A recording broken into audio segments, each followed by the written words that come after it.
Welcome back to Who Died Today USA channel. In the past few days, we have received somber news about the passing of extraordinary talents. Today's episode is dedicated to honoring their memory.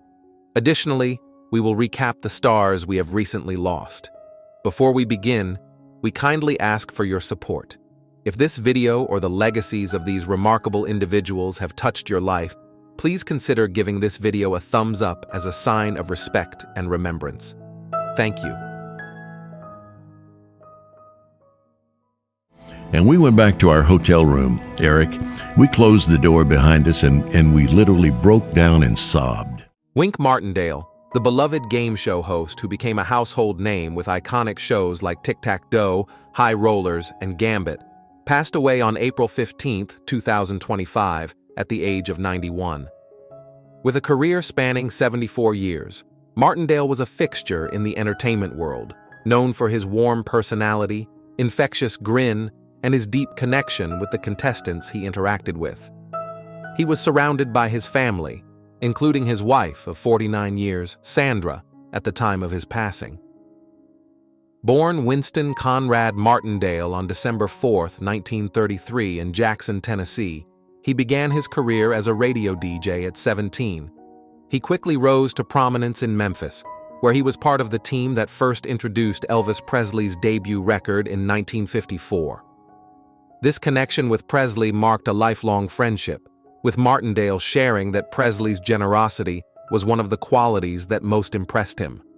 Martindale's television career took off in 1964 when he became a game show host, with his biggest success being Tic-Tac-Dough, which he hosted for 7 years. He also hosted numerous other game shows, including The Last Word, Trivial Pursuit, and Debt, becoming synonymous with the role of the game show host. His career not only brought him fame, but also accolades, including a star on the Hollywood Walk of Fame in 2006. Beyond his hosting career, Martindale was known for his charity work, supporting causes like cerebral palsy and St. Jude Children's Hospital. He is survived by his wife, children, grandchildren, and a large extended family. Wink Martindale's legacy as a warm, engaging host and beloved figure in television will continue to resonate for years to come.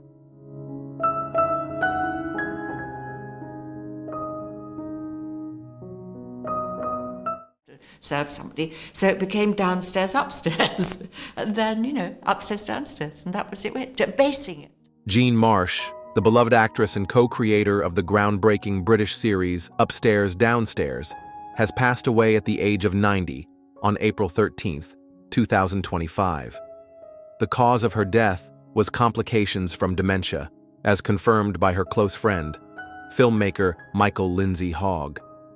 Born in London in 1934, Marsh's childhood was marked by the harrowing experiences of the Blitz and a period of mental paralysis, which she later overcame through dancing and acting. She went on to shape her career by shedding her Cockney accent and making waves in both British and American television. But it was her role as Rose Buck, the parlor maid in Upstairs, Downstairs, that etched her name in the hearts of millions. Marsh not only starred in the series, but also co-created it alongside Eileen Atkins, shifting the focus to the often overlooked lives of servants in a grand London townhouse. For this work, she earned an Emmy Award in 1975, forever cementing her place in television history. Beyond Upstairs, Downstairs, Marsh's career flourished with roles in Return to Oz and Willow, where she portrayed the menacing Queen Bavmorda. Her unforgettable presence also graced 9 to 5, Doctor Who, and numerous stage productions. Yet, despite a storied career, it's perhaps her portrayal of Rose that fans remember most fondly. Marsh returned to her iconic role in the 2010 revival of Upstairs, Downstairs, a moment that proved just how much the show and her character meant to her. But what does it mean when an actress who gave so much of herself to a character, to a show, leaves us behind?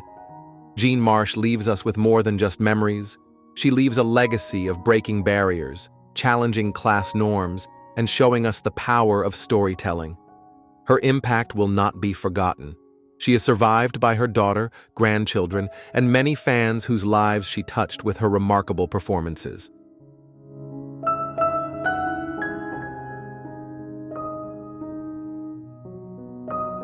And I said, but there's going to be 500 people from the media here who want to see you. And our next story is about a man who didn't stand in front of the camera, but whose vision shaped some of the most unforgettable moments in television history. Don Mischer, the legendary producer and director of the Oscars, Super Bowl halftime shows, and Olympic ceremonies, passed away peacefully at home in Los Angeles on April 11, 2025. He was 85 years old. For more than 6 decades, Mischer orchestrated the sights and sounds of American culture.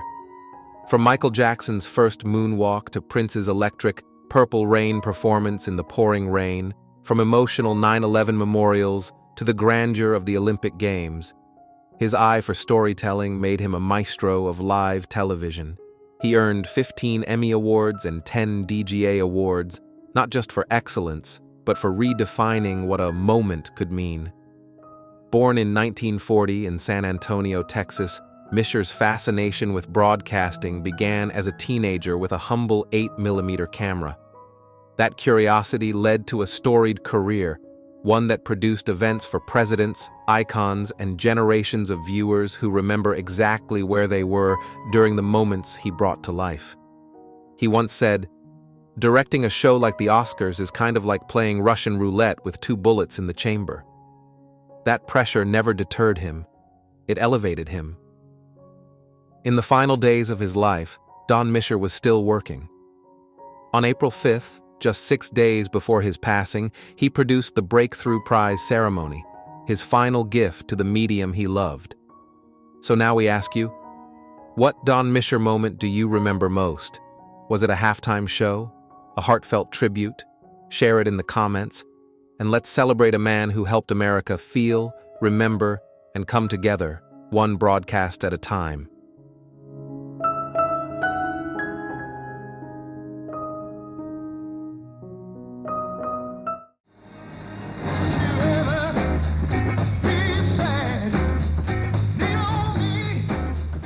Sam Moore, the legendary soul singer whose voice helped define a generation, passed away on January 11, 2025, at the age of 89 in Coral Gables, Florida, due to complications following surgery. As one half of the iconic duo Sam and Dave, Moore's tenor brought to life classics like Soul Man, Hold On, I'm Comin', and I Thank You, songs that remain anthems of resilience and joy. Born in Miami in 1935, Moore began his singing journey in church and never looked back. When he met fellow gospel singer Dave Prater in 1961, their chemistry was electric. Backed by the powerhouse songwriting of Isaac Hayes and David Porter, and the unmistakable sound of Stax Records, Sam and Dave became one of the most explosive live acts of the 1960s. Their music was not just entertainment, it was a cultural force, uplifting communities and influencing artists from Michael Jackson to Bruce Springsteen. Behind the scenes, Moore faced personal battles, including years of addiction and a struggle for recognition in an industry that often failed to honor its pioneers. With the help of his wife Joyce, whom he married in 1982, Moore overcame those challenges and found renewed purpose, performing at the Kennedy Center, appearing in major films, and recording with a new generation of stars. $2,000 for my lifetime, Moore once said about his early music royalties. If you're making a profit off of me, give me some too. Don't give me cornbread and tell me it's biscuits. It was more than a quote. It was a cry for justice. Sam Moore's legacy lives on not only in the timeless music, but in the fight for fairness, dignity, and soul.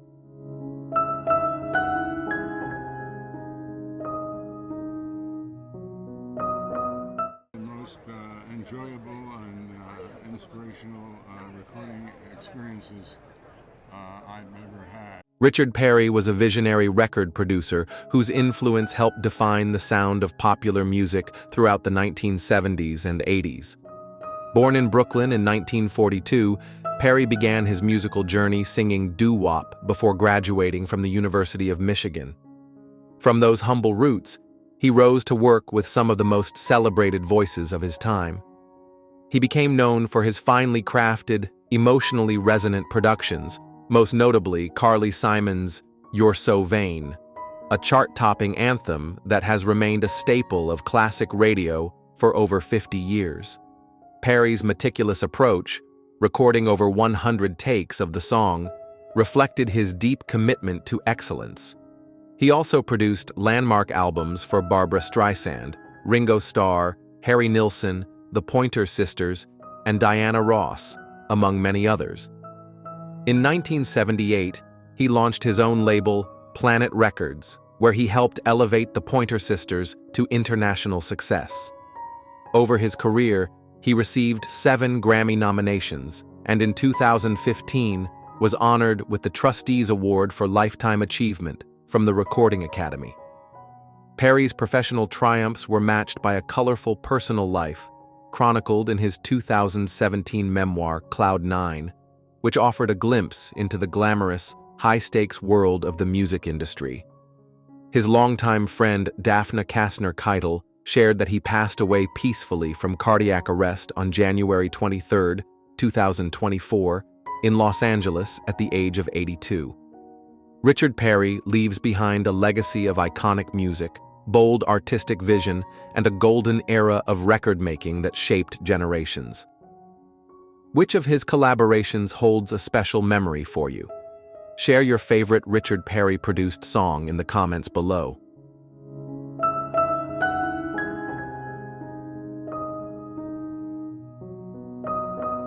Well, I tumbled out of bed and I stumbled to the kitchen, pour myself a cup of ambition, yawn and stretch and try to come.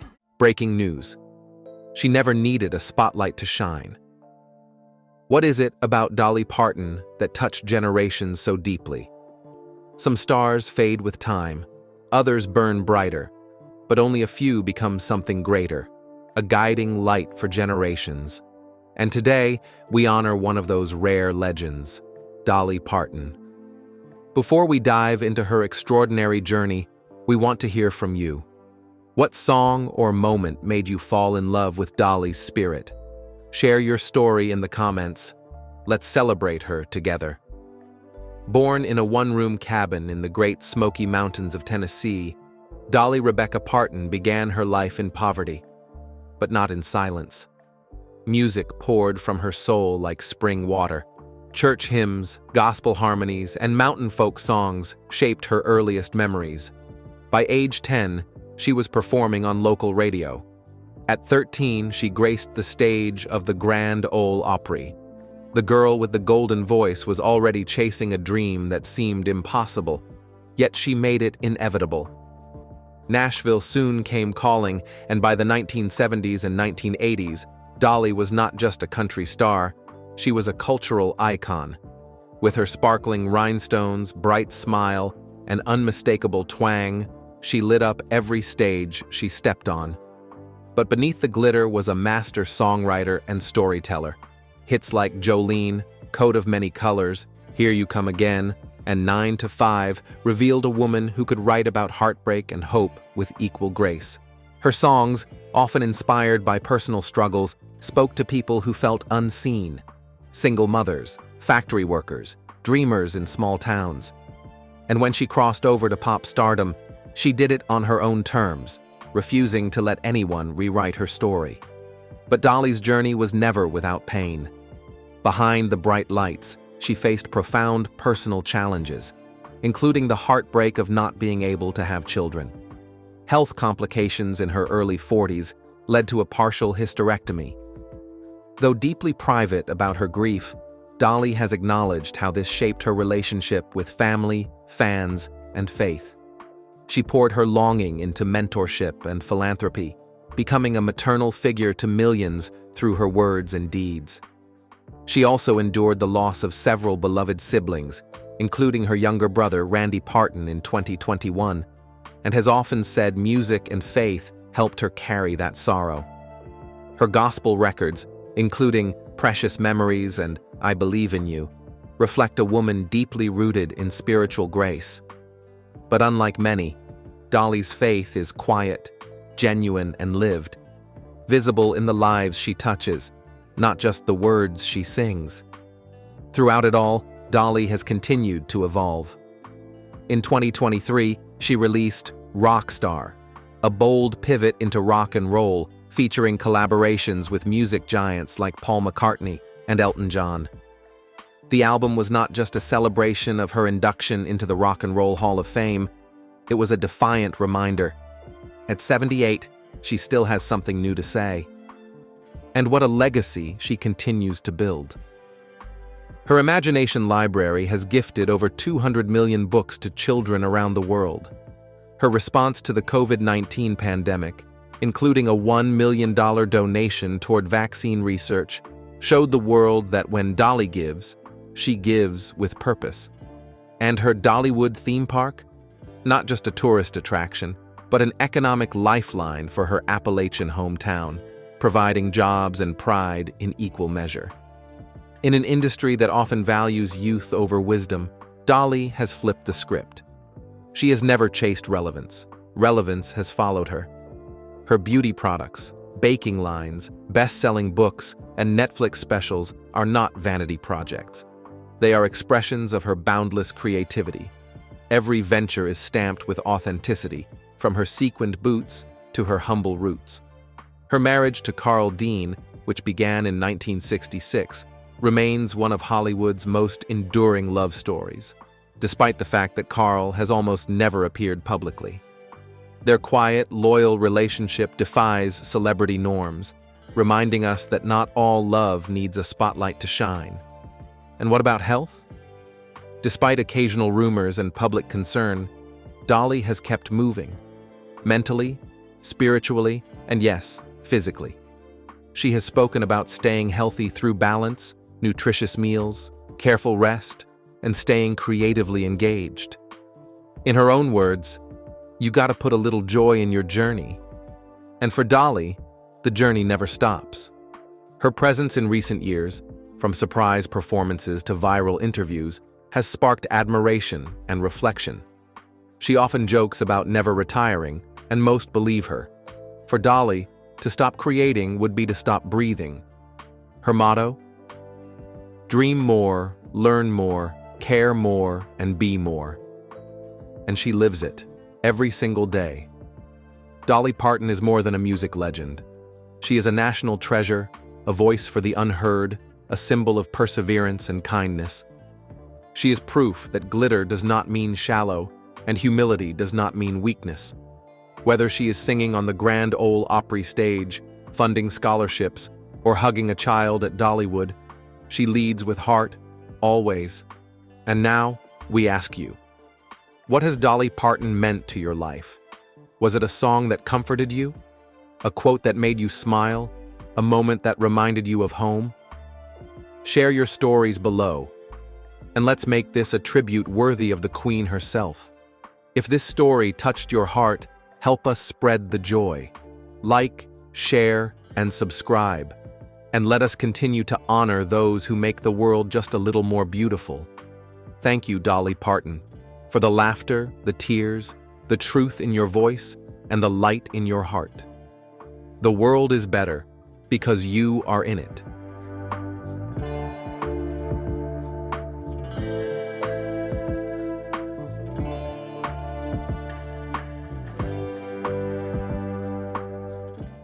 With him, it's like two professionals. We're not lovey-dovey. During their marriage, the couple welcomed two daughters, Taylor and Haley.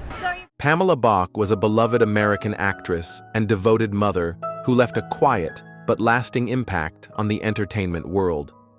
Born in 1962, she gained recognition in the 1980s and 90s for her television and film roles, most notably in Baywatch and Knight Rider, where she starred alongside then-husband David Hasselhoff.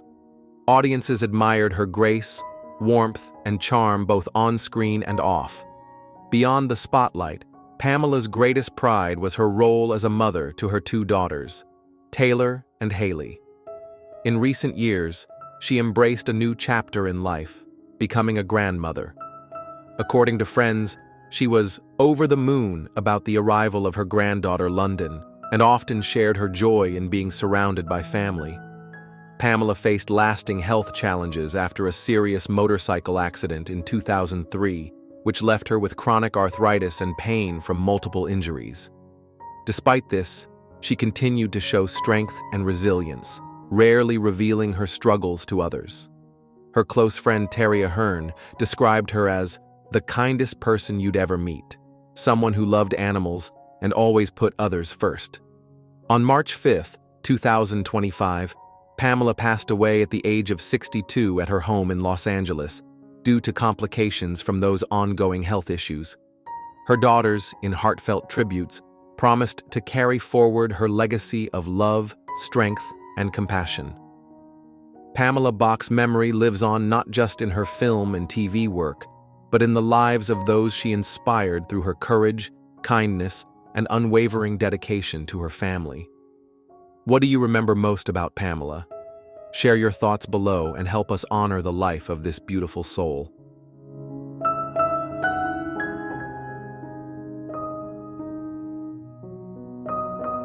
True, you're out, but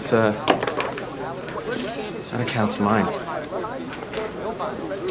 Well, fuck that. If you've ever found yourself quoting lines from Dazed and Confused, or remembering a teacher who broke all the rules, you've likely felt the impact of Nicky Katt. Born on May 11, 1970, in Acapulco, Mexico, and raised in Los Angeles by his mother, costume designer Carol Katt, Nicky began acting at a young age and quickly established himself as a scene stealer. From his early television roles in Chips and The Facts of Life to his breakout performance as Clint Bruno, the rebellious, pot-smoking gearhead in Richard Linklater's Dazed and Confused, Katt always brought a sharp edge and magnetic unpredictability to the screen. He earned a devoted following through unforgettable work in Boston Public, where he played Harry Sennett, an unorthodox high school teacher who challenged both students and the status quo. With roles in Boiler Room, The Limey, Insomnia, Sin City, and Full Frontal, Katt became known as a director's favorite, bringing an improvisational brilliance and intensity that elevated every scene he touched. Despite the size of his roles, Katt left a large impression. Directors like Steven Soderbergh, Christopher McQuarrie, and Robert Rodriguez praised him for his artistry, wit, and fearless choices. Richard Linklater once said, "He probably overfilled all his roles, which makes him someone you'll never forget." Nicky Katt passed away in April 2025 at the age of 54. Though the cause of his passing has not been publicly disclosed, he had spent recent years quietly caring for his mother before settling in Burbank. To many, he was more than just a character actor. He was a creative force whose legacy lives on in the raw honesty and charm he brought to his work. If Nicky Katt made you laugh, cringe, or think twice, he did what great actors are meant to do.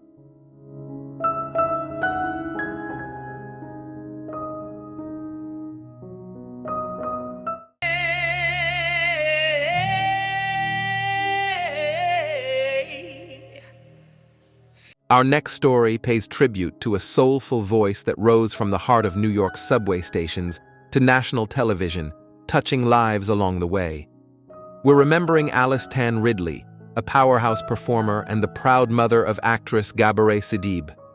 And before we begin, did you ever hear Alice sing in a subway or see her on America's Got Talent?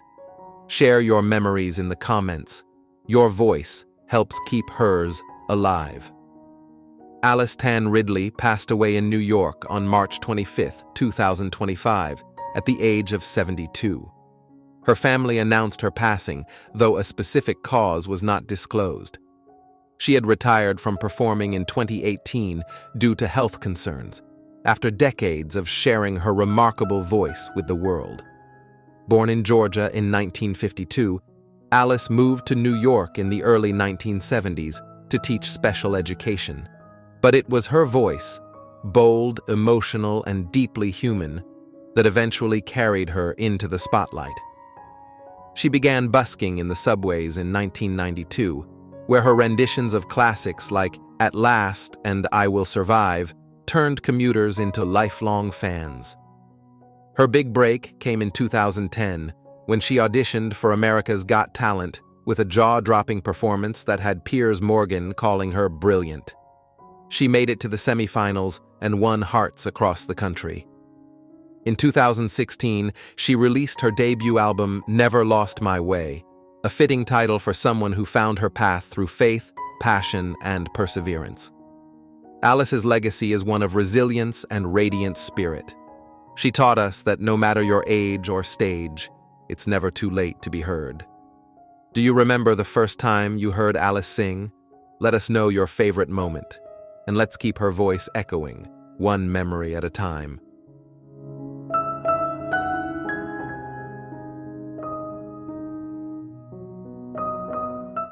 With your own system. I am judge, jury, and executioner. In heartfelt tribute, we remember Mel Novak, a fearless actor, dedicated minister, and lifelong storyteller whose legacy stretches far beyond the screen. Born Milan Miscergenovich on June 16, 1934, in Pittsburgh, Pennsylvania, Novak rose to prominence in the 1970s with his breakout role as Stick, the sharpshooting assassin in Bruce Lee's Game of Death.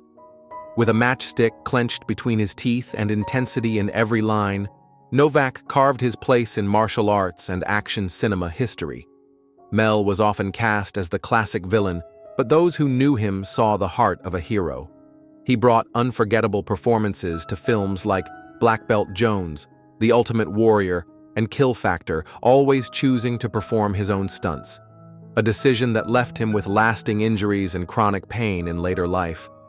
Still, he never stopped fighting, for his characters, his faith, and for those society too often overlooked.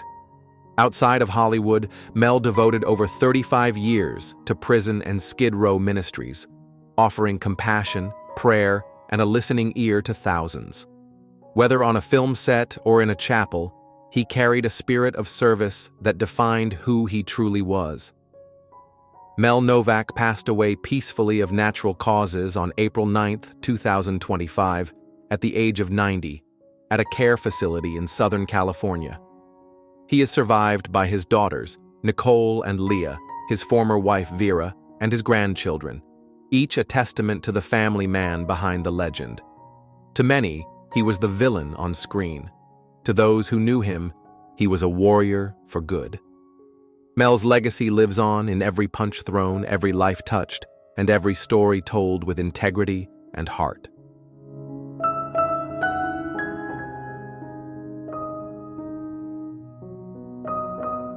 It's over, you knew I couldn't stay. She's coming. Robert John, the golden voice behind the 1979 chart-topping ballad Sad Eyes, has peacefully passed at the age of 79. Known for his emotional depth and timeless melodies, Robert's career spanned over 5 decades, touching hearts across generations. Born Robert John Pedrick Jr. in Brooklyn, New York in 1946, he began performing as Bobby Pedrick Jr. at just 12 years old. His early journey took him through doo-wop corners and studio sessions before emerging into national prominence with a soulful rendition of The Lion Sleeps Tonight in 1972, a million-seller that reached number 1, 3 on the Billboard Hot 100. But it was Sad Eyes that became his signature, slowly climbing the charts over 20 weeks to land at number 1, even dethroning My Sharona.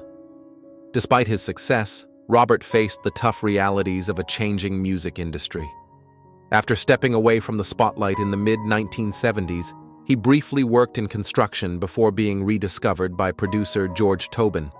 The result was not just a comeback, it was a moment of magic. Sad Eyes earned him a Grammy nomination and a permanent place in pop music history. In his final years, Robert faced health challenges following a stroke, but remained surrounded by the love of his 4 sons, grandchildren, and longtime partner, Susan. His son Michael described him simply as a really great dad.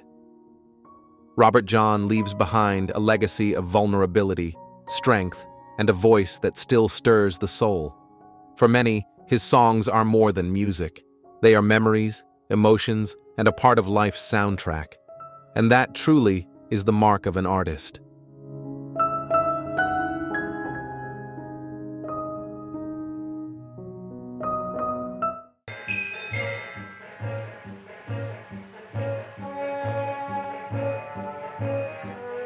Jonathan Haze, born April 1st, 1929, in Pittsburgh, Pennsylvania, was a beloved character actor whose legacy is forever tied to one of Hollywood's most enduring cult films.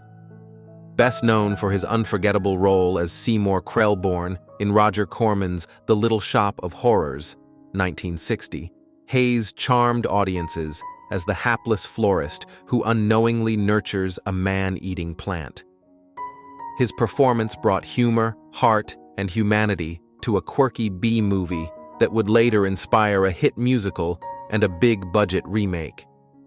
Haze passed away peacefully at his home in Los Angeles on November 2nd, 2024, at the age of 95, due to natural causes. His career spanned decades, beginning in the 1950s as part of Corman's trusted repertory company. Though often cast in offbeat or villainous roles, he approached each character with commitment and creativity, appearing in over 24 Corman films including Stakeout on Dope Street, Not of This Earth, and The Terror. A versatile talent, Haze also contributed behind the scenes, writing the screenplay for Invasion of the Star Creatures and serving as a production manager on the influential film Medium Cool. Later in life, he shifted into advertising, leading a company that created campaigns for major brands like Kool-Aid and United Airlines. Beyond the screen, Haze was remembered for his humility, passion for storytelling, and love for his family. He is survived by daughters Rebecca and Dee Dee, grandchildren Andre, Rocco, and Ruby, and great-grandson Sonny. Jonathan Haze's legacy lives on not only in the cult classics he helped bring to life, but also in the joy and nostalgia he inspired in generations of movie lovers. His journey reminds us that sometimes the most unlikely stars shine the longest.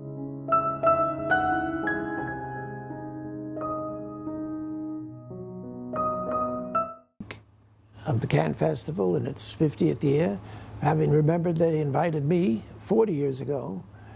Paul Morrissey was a groundbreaking voice in American underground cinema, known for his bold vision, sharp wit, and fearless storytelling. Born on February 23, 1938 in Manhattan and raised in Yonkers, Morrissey began his artistic journey as a student of English at Fordham University. After serving in the Army and exploring early filmmaking in the East Village, his life took a defining turn when he met pop artist Andy Warhol in 1965. Together, they transformed the boundaries of cinema. While Warhol brought his name and brand to the table, it was Morrissey's direction and instinct that shaped cult classics like Flesh, Trash, and Heat. His work blended raw realism with improvisation, elevating underground figures like Joe D'Alessandro, Jackie Curtis, and Holly Woodlawn into counterculture icons. With titles like Flesh for Frankenstein and Blood for Dracula, Morrissey brought both shock and art to the screen, creating a legacy that would influence generations of independent filmmakers. Beyond directing, Morrissey was instrumental in co-managing The Velvet Underground and helped launch Interview magazine. Fiercely independent, he eventually distanced himself from Warhol, insisting on the creative control he rightfully claimed. Paul Morrissey passed away on October 28, 2024, at Lenox Hill Hospital in New York City, following complications from pneumonia. He was 86. Though he often resisted the spotlight, his imprint on cinema remains undeniable. Morrissey's work continues to be celebrated not only for its artistic daring, but also for the way it championed voices on the fringes of society. He leaves behind a provocative, poetic legacy and an enduring challenge to artists: dare to tell the story no one else will.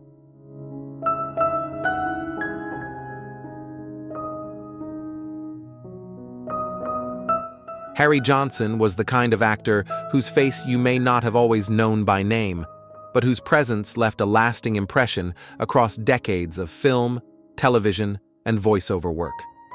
Born on December 27, 1942, in Plainfield, New Jersey, Harry began his acting career in the late 1970s with a memorable role in Battlestar Galactica.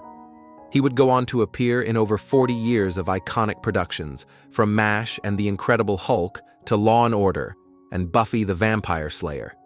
Known in his early days as Chip Johnson, he often played character roles that brought heart, tension, or a touch of mystery to the screen. But Harry's talent wasn't limited to acting alone. He became a prolific voice artist, lending his voice to over 2,000 episodes of television and video games, including long-running work on Law & Order and the Need for Speed series.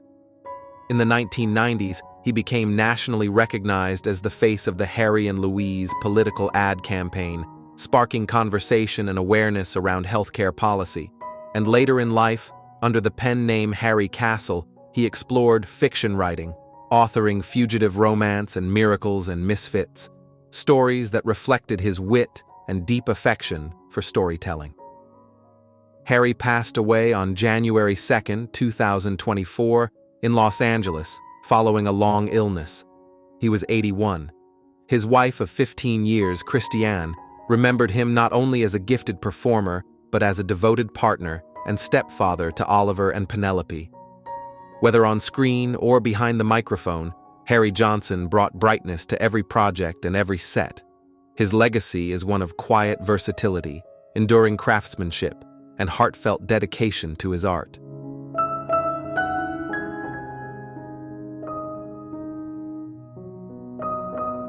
I lost you. You're a little bastard! We got no choice but to camp out here for a few weeks. Where are you, Ricky Baker? Breaking news. Sam Neill. From Jurassic fame to personal battles, how is he holding up today? Sam Neill has long been a familiar face on our screens, but few truly understand the depth of his journey both on and off camera. As the beloved star of Jurassic Park, his name is synonymous with blockbuster success. Yet behind the fame lies a story marked by silent perseverance, unexpected turns, and a courageous confrontation with life's most personal challenges. So, what has really been going on with Sam Neill? Born in Northern Ireland and raised in New Zealand, Sam Neill carved his own path in global cinema. His breakthrough came in the early 1990s when he stepped into the role of Dr. Alan Grant in Steven Spielberg's Jurassic Park. That single role catapulted him to international recognition, making him a household name. With piercing eyes, a calm authority, and an understated charm, Sam brought the dinosaur-era scientist to life in a way that resonated with generations of moviegoers. He reprised the role in sequels, including the 2022 hit Jurassic World Dominion, reaffirming his place in Hollywood legacy. Beyond the Jurassic franchise, Sam Neill showcased his versatility in a wide range of films and series. From the haunting beauty of The Piano to the mind-bending horror of Event Horizon and his sinister turn in Peaky Blinders, his career has been defined by range and subtlety. He has worked across genres and continents, never confined to a single typecast. He is more than an actor. He is a storyteller with an undeniable presence. But even the most celebrated lives are not immune to hardship. In recent years, fans noticed that Sam had stepped away from the spotlight. Rumors swirled, and eventually, the truth came to light. He had been quietly confronting a serious health challenge. It was during a promotional tour in 2022 that Sam first experienced signs of something being wrong. What followed was a deeply personal journey that altered his life and brought a new level of introspection.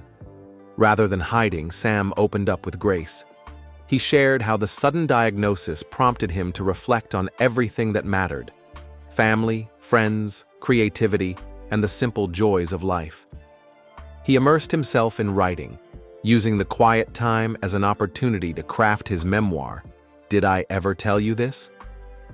The book became a space for both memory and healing, filled with warmth, wit, and honesty.